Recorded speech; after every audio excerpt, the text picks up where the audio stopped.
Thank you for joining us in this video series for National Marriage Week. Now today I'd like to spend a little bit of time as Valentine's Day approaches to think about who St. Valentine was. Now there's actually not a lot we know about St. Valentine. We know that he was a priest in Rome and he served Christians who were heading to their martyrdom.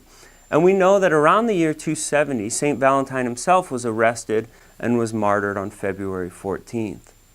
Now, I'd like to talk about a particular practice that grew up in Rome after his execution, and that was the adapting of a pagan custom. In pagan Rome, boys would take, on February 15th, in honor of the goddess Juno, they would draw names of girls, and there was kind of a lewd and a sexual connotation that went along with this practice. So after St. Valentine's execution on February 14th, some of the pastors would have boys draw names of saints, and these saints that they would draw would be their patron saints.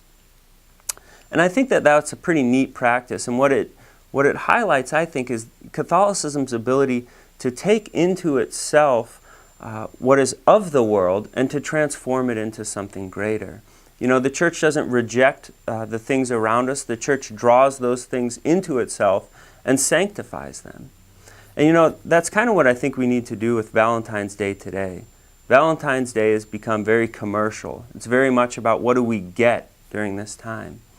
And you know, we do that in all sorts of ways, but there's a goodness in that, and that desire for what we get, I think it comes from our desire to give good gifts. We want to give to our spouses, to our family members, to the people that we care about. We want to give good gifts to them.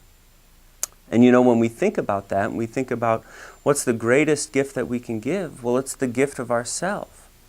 And so during this Valentine's Day, you know, I hope that you buy flowers and that you get cards, and I hope that you participate in those different things. But most importantly, I hope that you spend some time reflecting on how can I more fully give myself to my spouse, to my loved ones, to my family.